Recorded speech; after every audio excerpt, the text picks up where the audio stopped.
వెతలు తీరును కృపలు దొరుకును సాటి లేనిది యేసుని నామం యేసునామమే మధురం మదిలో తలచిన ధన్యం యేసునామమే మధురం.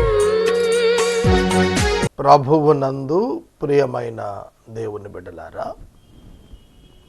దేవుని మహాకృపను బట్టి బైబిల్ గ్రంథంలోని చివరి పుస్తకం ప్రకటన గ్రంథ ధ్యానాలకు మనం వచ్చి ఉన్నాము. ప్రకటన గ్రంథం ముగిస్తే బైబిల్ 3వ పర్యాయం ధ్యానించిన వారం అవుతాము. ఈ మహోన్నత కార్యంలో పాలిభాగస్తులు ధన్యులు. ఒక మాట చెప్పి నేను ప్రార్థన చేస్తాను. 120 క్రైస్తవ దేశాలున్నాయి. అమెరికా దేశంలో టెక్సాస్ డల్లాస్ సెమినరీలో దైవ సేవకునిగా 50 ఏండ్లు పనిచేసినటువంటి డాక్టర్ వెర్నాన్ మెక్గీ బాప్టిస్ట్ మిషనరీ, ఈయన పరిశుద్ధ బైబిల్ గ్రంథాన్ని ఆదికాండం నుండి ప్రకటన గ్రంథం వరకు 5 సంవత్సరాలకు ఒక్కసారి 5 పర్యాయాలు అధ్యాయ ధ్యానాలు ముగించి 120 ధ్యానాలుగా బైబిల్ గ్రంథాన్ని, ప్రతి పుస్తకాన్ని ఆయన వివరణ ఇస్తూ ఆయన వ్యాఖ్యానం ఇచ్చాడు. ప్రపంచంలో ఉన్నటువంటి వ్యాఖ్యానాల్లో, బైబిల్పై ఉన్న వ్యాఖ్యానాల్లో ఈ వ్యాఖ్యానం చాలా ప్రతిష్ట కలిగినది. దీన్ని త్రూ ద బైబిల్ అని పిలిచారు. ఇది ఆయన 1988లో చనిపోయాడు.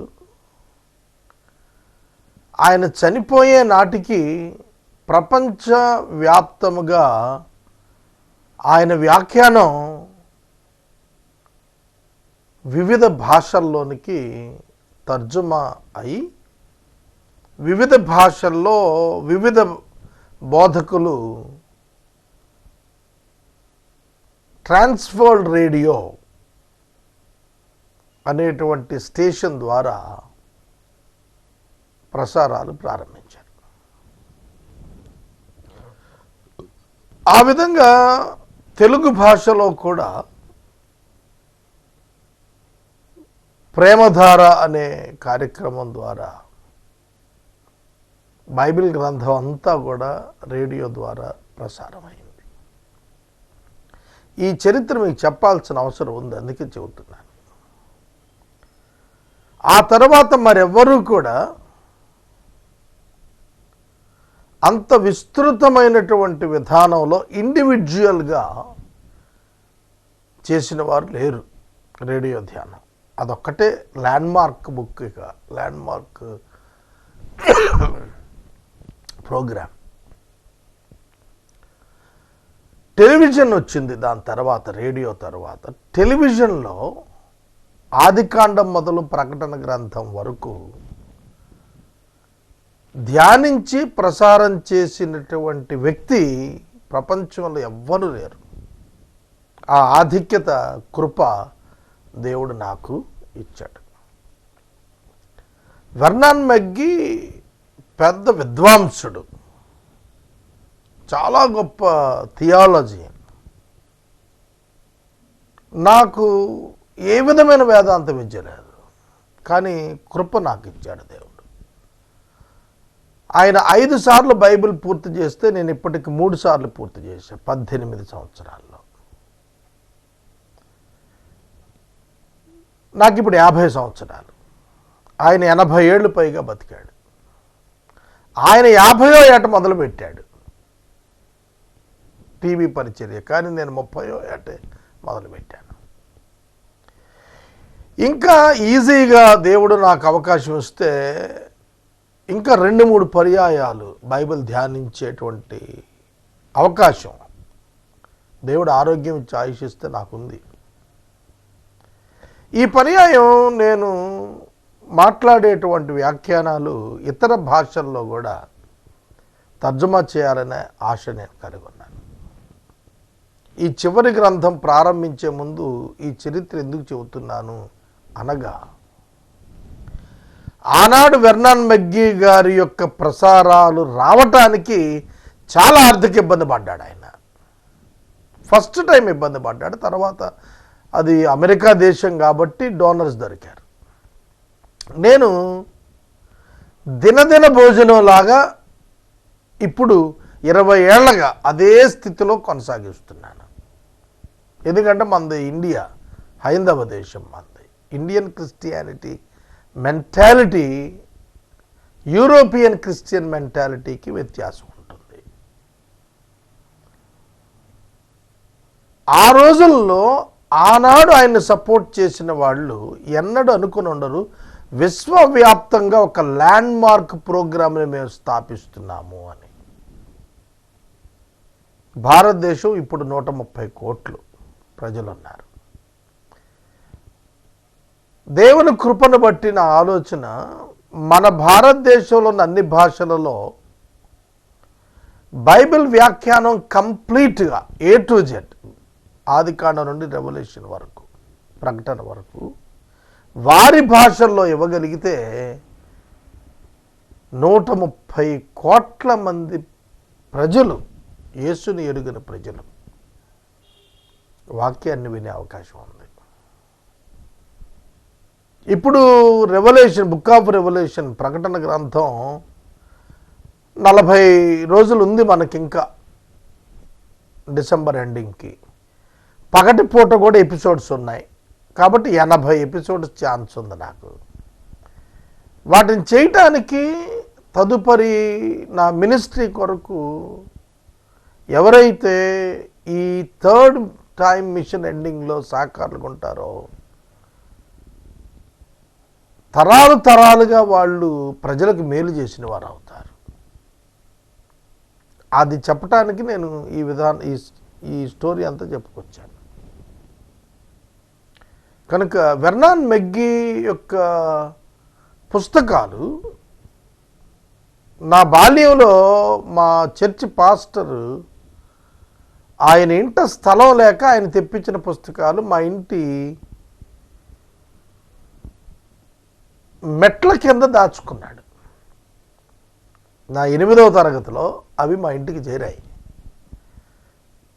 నేను దేవుని సేవకు వచ్చిన తరువాత రేడియో విశ్వవాణికి ప్రభువు నన్ను పంపినప్పుడు ఒక ప్రవచనం ద్వారా వెళ్ళాను. నేను దానిలో వెళ్ళినప్పుడు అక్కడ ఆ పుస్తకాలు చూసి నేను ఆశ్చర్యపడ్డాను.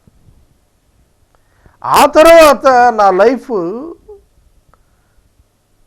బైబిల్ బోధ వైపు వెళుతుందనేది నా ఆలోచనలోనే లేదు. నేను 3 years విశ్వవాణిలో చేశాను.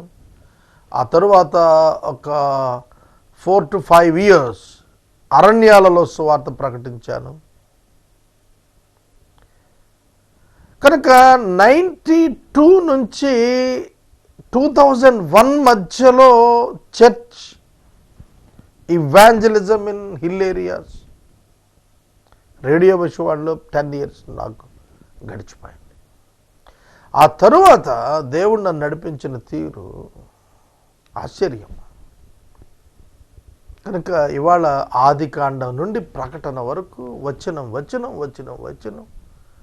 దేవుడు నాకు ఇచ్చినటువంటి లైఫ్లో ఎదురవుతున్న సంభవాలలో నుంచి పరిశుద్ధాత్మ దేవుడు మాట్లాడించినటువంటి మాటలు ఎంతకాలం ఎన్ని తరాలకు వినియోగపడతాయో నాకు తెలియదు. దేవుడు నాకు చర్చని ఇవ్వలేదు, విదేశీ సహాయాన్ని ఇవ్వలేదు. కానీ ఈ పరిచర్య చేయటానికి దినదిన పోషణ ఇచ్చాడు. ఇప్పటికీ స్టూడియో లేకుండా నేను చేస్తున్నాను. ఇది ఇవాళ శ్రోతలైన మీరు చాలా తక్కువ మంది వింటుండొచ్చు, కానీ ఇదే వీడియో ప్రపంచవ్యాప్తంగానో భారతదేశ వ్యాప్తంగానో తర్జుమాలైన నాటికి వెళితే దాని ఇంపాక్ట్ ఎంతోమంది విశ్వాసుల మీద, సేవకుల మీద ఉంటుంది అనేది నేను ఎరిగి మాట్లాడుతున్నాను. నిజమైన సేవకుడు ఎప్పుడు తన కాలానికే పనిచేయడు, తన ముందు తరాల వారికి కూడా దృష్టిలో పెట్టుకొని పనిచేస్తాడు. కనుక నేను చేస్తున్న ఈ పని నా తరం, మన తరమే కాదు, మన ముందస్తు తరాలకు కూడా ఒక ల్యాండ్ మార్క్, ఒక శ్రేష్టమైనటువంటి వ్యాఖ్యానం ఇవ్వగలగటం. ఇప్పటికే ప్రపంచవ్యాప్తంగా చాలా వ్యాఖ్యానాలు ఉన్నాయి, కొన్ని వందల వ్యాఖ్యానాలు ఉన్నాయి, కానీ మీడియా ద్వారా వచ్చిన వ్యాఖ్యానాలు లేవు. వర్స్ బై వర్స్ వచ్చిన వ్యాఖ్యానాలు విజువల్ వీడియో మీడియా ద్వారా వచ్చినవి లేవు. 20 ఏళ్ల క్రితం నుంచే దేవుడు దాన్ని మనకు అనుగ్రహిస్తూ వచ్చాడు. ఆయన అంబుల పొదిలో దాచి ఉంచి వెపన్గా తయారు చేస్తున్నాడు ఈ ప్రోగ్రామ్ని. ఇంత లాంగ్ హిస్టరీ టైం తీసుకొని చెప్పటానికి నేను ఎందుకు ఇష్టపడుతున్నానో కూడా చెప్పాను మీకు. Be the partner in it. ఇది నేను ఇప్పుడు మాట్లాడిన ఈ మాట నా తరంలో ఒకవేళ మీరు స్పందించకపోవచ్చేమో. ఈ మాట ఎన్ని తరాలకు, ఈ పరిచర్య ఎన్ని ప్రాంతాలకు, ఎన్ని భాషలకు తీసుకుని వెళ్ళటానికి ఈ నా సొంత మాటలే ఉపయోగపడతాయో అది కూడా నాకు తెలియదు. కనుక నేను ప్రార్థన చేస్తాను. ఇప్పుడు మీరు ప్రార్థన చేయండి, ఏకీభవించండి, ధ్యానాలు ప్రారంభిద్దాం. పరిశుద్ధుడైన తండ్రి, ప్రేమ కలిగిన ప్రభువా, మీకు వందనాలు. ప్రకటన గ్రంథ ధ్యానము మేము ప్రారంభిస్తున్నాము. 3వ పర్యాయం బైబిల్ ధ్యానములో చివరి పుస్తకానికి నడిపించిన నీ కృప, నీ నమ్మకత్వం కొరకు పాదాభివందనం చేస్తున్నాను. వేల లక్షల కోట్ల కృతజ్ఞతలు అర్పిస్తున్నాను. ప్రభువా, నమ్మకస్తుడవైన నీవు అపనమ్మకస్తుడనైన నన్ను, పరిశుద్ధుడవైన నీవు అపవిత్రుడనైన నన్ను, యోగ్యుడవైన నీవు అయోగ్యుడనైన నన్ను ఏర్పరచుకొని చేస్తున్న ఈ మహాకార్యం కొరకు కృతజ్ఞతలు. ఇది భూమిపై నీ రాకడ పర్యంతము దీని ప్రభావాన్ని ఇది చూపించటానికి నీవు ఎన్నిక చేసుకున్నందున కృతజ్ఞతలు. ఘనత, మహిమ, ప్రభావాలు ఈ పరిచర్య ద్వారా మీరు పొందుమని, ప్రకటన గ్రంథ ధ్యానాలు మాకు దీవెనకరంగా ఇమ్మని, అనేకులు ఇందులో భాగస్థులయ్యే భాగ్యం ఇమ్మని, అంబుల పొదిలో దాచినటువంటి ఆయుధం వలె దీనిని చేయమని యేసు క్రీస్తు శ్రేష్ఠ పరిశుద్ధ నామములో వేడుచున్నాం తండ్రి, ఆమేన్. ప్రియమైన దేవుని బిడ్డలారా, ప్రకటన గ్రంథాన్ని గురించి కొంత వివరణ నేను ఇస్తాను, జాగ్రత్తగా వినండి. ప్రకటన గ్రంథము పరిశుద్ధ బైబిల్ గ్రంథములో అతి ప్రాముఖ్యమైన గ్రంథము, చివరి గ్రంథము. 66వ పుస్తకం అపోస్తలుడైనటువంటి యోహాను వ్రాసినటువంటి పుస్తకం. క్రీస్తు శకము 96వ సంవత్సరంలో పద్మాసు అనేటువంటి ద్వీపములో యోహాను పరవాసిగా ఉన్నప్పుడు దేవుడు అతనికి ఇచ్చిన ఒక దర్శనం ఇది. అతి శ్రేష్టమైనటువంటి, యోగ్యమైనటువంటి గ్రంథం. ఈ గ్రంథములో 22 అధ్యాయాలున్నవి. ఈ 22 అధ్యాయాలలో 404 వచనములున్నవి. ఈ 404 వచనాలలో 12,000 పదములున్నవి ఆంగ్ల బైబిల్లో. 9 ప్రశ్నలున్నవి, 53 వచనాలు చరిత్ర ఉన్నది, 10 ప్రవచనాలు నెరవేరినవి ఉన్నవి, 321 ప్రవచనాలు నెరవేర్చబడవలసినవి ఉన్నవి. ఇది గంభీర పుస్తకం, సాధారణ పుస్తకం కాదు. ఈ ప్రత్యేకమైన పుస్తకము ఆధిక్యత ఏమిటంటే, దీనిని చదివినవాడు, వినినవాడు, గైకొనినవాడు ముగ్గురు ధన్యులే. మిగిలిన గ్రంథాలు చదివితే ధన్యులు అనలేదు, కానీ ప్రకటన గ్రంథం దగ్గర మాత్రం ఈ ప్రవచన వాక్యములను చదువువాడును, వినువాడును, వాటిని గైకొనువాడును ధన్యుడు అని చెప్పి వ్రాయమన్నాడు. కనుక ఇట్స్ ఎ స్పెషల్ బుక్. ఇది ఎస్కటలాజికల్ స్టడీస్ అంటారు, అంటే అంత్యకాలములో సంభవాలను గూర్చిన సంపూర్ణ పుస్తకం ఇది. ప్రకటన గ్రంథం ఒక పతాక శీర్షిక వంటిది, చిటారు కొమ్మ వంటిది. ఇది చాలా అద్భుతమైనటువంటి వివరణలతో ఉన్నటువంటిది. 22 అధ్యాయాలు, 3 ప్రధానమైన భాగాలు. 1 జరిగినది, జరిగిన చరిత్ర. 2 జరుగుతున్న వర్తమానము. 3 జరగబోతున్న సంగతులు. జరిగిన విషయములు యోహాను పత్మాసునకు వెళ్ళినప్పటికీ జరిగిన విషయములు, సువార్త ఏర్పడుటకు యేసుక్రీస్తు ప్రభువు నరావతారిగా వచ్చినటువంటి చరిత్ర, జరిగిన సంగతులు. 2 ఉన్నవి అనగా జరుగుచు ఉన్నవి అనగా సంఘము యొక్క చరిత్ర. ఆ తరువాత సంఘము ఆకాశ మండలమునకు ఎత్తబడిన తరువాత ఇంటూ ఇట్స్ ఎటర్నిటీ, నిత్యత్వమునకు ఎత్తబడిన తరువాత సంభవించేటువంటి సంభవాలు. 3వ సంభవం ఎస్కటలాజికల్, భవిష్యత్తుకు వచ్చినటువంటి సంగతులు వీటిల్లో రాశాడు. కాబట్టి 1 సంఘకాలమునకు మునుపటి సంగతులు, జరిగిన సంగతులు. 2 సంఘకాలమునకు చెందిన సంగతులు. 3 సంఘము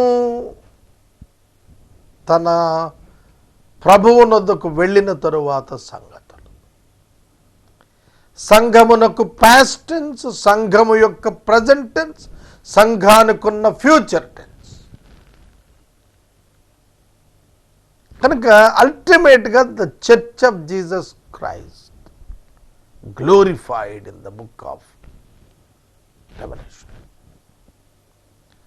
కనుక ఈ ప్రకటన గ్రంథములో క్రీస్తు యొక్క సంఘం, దాని యొక్క అద్భుతమైనటువంటి మహోన్నత తత్వం మనం అర్థం చేసుకోగలుగుతాం. ఆ తరువాత ప్రకటన అనే పదానికి అర్థం ఇంగ్లీష్లో రెవల్యూషన్ అన్నాడు, గ్రీకులో అపోకలిప్సస్, అపోకలిప్సస్ అని అన్నారు. అంటే అర్థం అన్వెయిలింగ్, తెర తొలగించుట, క్లియర్ చేయటం అని అర్థం. అపోకలిప్సిస్ అంటే అర్థం clearing the things, giving more clarity and the manifestation in presence. బయలుపరచబడటం, తెర తొలగిపోవటం. మనకి ప్రవచన గ్రంథాలు ఉన్నాయి పాత నిబంధనలో. యెహెజ్కేలు గ్రంథంలో ప్రవచనాలు ఉన్నాయి, దానియేలు గ్రంథంలో ప్రవచనాలు ఉన్నాయి, మలాకీ గ్రంథంలో ప్రవచనాలు ఉన్నాయి, జకరియా గ్రంథంలో ప్రవచనాలు ఉన్నాయి. ఎస్కటలాజికల్ యెషయా గ్రంథంలో ఎస్కటలాజికల్ స్టడీ ఉన్నది, అంటే జరగబోయే సంగతులు. భూమి మీద దేవుని రాజ్య స్థాపన, భూమి మీద దేవుని రాజ్యము స్థాపించబడాలి. అది ఎలా సంభవిస్తుంది అనేది చెప్పటమే ప్రకటన గ్రంథము యొక్క మూల సూత్రంగా కనిపిస్తుంది. ఒక మాటలో చెప్పాలంటే గాడ్స్ ఇటర్నల్ ప్లాన్లో రక్షణ ఏ విధంగా ఇవ్వబడుతూ వచ్చిందో, దేవుని యొక్క సార్వభౌమకత్వాన్ని గూర్చినటువంటి సంపూర్ణ గ్రహింపు కొరకైన వివరణలు ఏవైతే ఉన్నావో అవి ప్రకటన గ్రంథం అంతా రాస్తూ వచ్చాడు. మొదటి అధ్యాయము సంఘమునకు పాస్ట్ టెన్స్, 2-3 అధ్యాయాలు సంఘం యొక్క ప్రజెంట్ టెన్స్, 4వ అధ్యాయం నుండి 22 అధ్యాయాలకు సంఘము ఎత్తబడిన తరువాత ఫ్యూచర్ ఆఫ్టర్ ర్యాప్చర్, సంఘం ఎత్తబడిన తర్వాత ఎస్కటాలజికల్గా జరగాల్సిన విషయాలు. కనుక మనం మొదటి అధ్యాయంలో చూస్తే ప్రభువైన యేసుక్రీస్తు తన దాసులకు ఇచ్చుట కొరకు దేవుడు యేసుక్రీస్తుకు ఇచ్చిన ప్రత్యక్షత. ఈ ఒక్క మాట నేను ధ్యానాల టైంలో చెప్తాను, దాని వివరణ ఎంత బాగుంటుందో. ఆ ప్రత్యక్షత యోహానుకు పద్మాసు దీపంలో ఇచ్చాడు. అపోస్తలులు 12 మంది, శిలువ సందర్భాన యేసును అప్పగించిన యోధా స్థానంలో మరొకరిని మత్తీయను తీసుకున్నాడు. సో ఈ 12 మంది అపోస్తలులలో ఒక్కడు మాత్రమే సహజ మరణం పొందాడు, మిగిలిన వారంతా మార్టైర్స్, ప్రభువు కొరకు హతసాక్షులుగా చనిపోయారు. వారిలో మొదటివాడు యాకోబు, ఈ యోహాను గారి అన్న సోదరుడు. కనుక ఈ 12 మంది అపోస్తలులలో యంగ్ మ్యాన్, యవనస్తుడైన యోహాను ఆఖరిగా సహజ మరణం పొందాడు. అతనిని పద్మాసు దీపాన్న చెరసాల అనుభవం కొరకు విడిచిపెట్టారు. పద్మాసు దీపం గురించి రెగ్యులర్ బైబిల్ స్టడీస్లో నేను చెబుతాను. అది ఏమిటి, దానిలో ఉన్న స్పెషాలిటీ ఏమిటి. అక్కడ ఒంటరిగా ఉన్నటువంటి యోహానుకు యేసుక్రీస్తు ప్రభు ప్రత్యక్షమయ్యాడు. అదే పేతురుతో అన్నది. పేతురు, నేను తిరిగి వచ్చే వరకు అతడు ఉండటం దేవుని చిత్తం అయితే నీకెందుకని అడిగింది. అక్కడే అదే జరిగింది. ప్రకటన పద్మాసులో యోహాను యేసుక్రీస్తుని కలుసుకున్నాడు. యేసుక్రీస్తు అతనితో మాట్లాడాడు, తాను పరిచయం చేసుకున్నాడు. ప్రభు పాదాల దగ్గర యోహాను పడిపోయాడు. పాత నిబంధన గ్రంథములో ప్రభు అయిన యేసుక్రీస్తు ఏ ప్రభు అయితే పద్మాసు దీపములో ప్రత్యక్షమయ్యాడో ఆ ప్రభువును గూర్చి, ఆ రక్షకుని గూర్చి ప్రథమ మానవుడైన ఆదామునకు దేవుడు చెప్పాడు. కాబట్టి గాడ్స్ ఇటర్నల్ ప్లాన్లో జగత్తు పునాది వేయక మునిపే యేసుక్రీస్తు ప్రభువునందు ఒక సమూహాన్ని దేవుడు చూడాలని ఆశపడిన ప్రణాళిక ప్రకారంగా the whole Bible history happened. Bible ఎంతటి యొక్క చరిత్ర జరిగిందనేది మనకు అర్థమవుతుంది. కనుక యేసుక్రీస్తు ప్రభు పద్మాసు ద్వీపమున యోహానుకు కనపడి, యోహానుకు సంఘాలకు సంఘపు దూతలుగా ఉన్నటువంటి వారికి 7 సంఘాలకు 7 సంఘాలను నడిపిస్తున్నటువంటి సంఘదూతలకు వ్రాయమని చెప్పి ఇచ్చాడు. కనుక ఈ 7 సంఘాలు కూడాను అక్కడ ఉన్నవి. ఎఫెసు సంఘము, స్ముర్నా సంఘము, తుయతైరా, సార్దీసు, ఫిలదెల్ఫియా, లవోదోకియా, ఈ సంఘాలన్నీ కూడా ఆయా ప్రాంతాల, టర్కీ ప్రాంతాల్లో ఉన్నాయి. అవన్నీ కూడా ఆ 7 సంఘాలకు వర్తమానం ఇచ్చినప్పుడు ఇదే 7 సంఘాలను చరిత్రకు అనుకూలంగా, వాటిలో ఉన్నటువంటి సంభవాలకు అనుకూలంగా చెప్పుకుంటూ వచ్చాడు. కనుక మనకు మొదటి సంఘం ఎఫెసు మొదలుకొని చివరి సంఘం లవొదికయ సంఘం వరకు ఉన్నటువంటి 7 సంఘాలకు యేసుక్రీస్తు ప్రభువు వారి 2వ రాకడ ఆకాశ మధ్యమం జరిగే అంతటి వరకు ఉన్నటువంటి సార్వత్రిక సంఘపు స్థితిని వివరించినట్లుగా చారిత్రాత్మకంగా చరిత్రకారులు పరిశీలించినటువంటి వారు చెప్పారు. అది కూడా నేను వాక్య ధ్యానంలో చెబుతాను. ఏ సంవత్సరం నుండి ఏ సంవత్సరం వరకు ఏ సంఘం అమలులో ఉందనేది చరిత్ర ఎరిగినటువంటి విశ్లేషకులు చెప్పారు, మనం నేర్చుకోవచ్చు. ఈ 7 సంఘాలకు హెచ్చరికలు ఉన్నాయి. ఈ 7 సంఘాలు 7 ప్రాంతాలు. ఆ 7 ప్రాంతాల్లో ఉన్న సంఘాలకు 7 రకాలైనటువంటి హెచ్చరికలు, వారి యొక్క బలహీనతలు, వాటిని సరిచేసుకోవాల్సిన విధానాలు, వారు జయించితే పొందబోయేటువంటి ఫలితాలు అన్నీ కూడా కూలంకుషంగా చర్చకొచ్చాయి. 2-3 అధ్యాయాల్లో అది కనిపిస్తుంది. ఇక 4వ అధ్యాయంలో ఆకాశమున తలుపు తెరవబడటం, సంఘం ఆరోహణం అయిపోవటం, అక్కడ నుండి దానియేలు గ్రంథంలో చెప్పబడిన 70వ వారం ప్రత్యక్షతలోనికి వస్తుంది. ఆ 70వ వారంలో జరిగేటువంటి సంఘటనలు ప్రధానంగా వర్ణించటమే ఈ యొక్క దర్శనాల యొక్క ఉద్దేశం. 4-5 అధ్యాయాల్లో పరలోకపు దర్శనం, సింహాసనం గూర్చి, దానిలో ఉన్నటువంటి దేవుని చేతిలో ఉన్న గ్రంథం గూర్చి, దాన్ని విప్పటానికి యోగ్యతలను గూర్చి, ఆ తర్వాత 6వ అధ్యాయం నుండి 16వ అధ్యాయం వరకు 7 పాత్రలు, 7 బోరలు, 7 ముద్రలు కనిపిస్తాయి. మనం ముద్రలు, బోరలు, పాత్రలు కనిపిస్తాయి. అవి 7.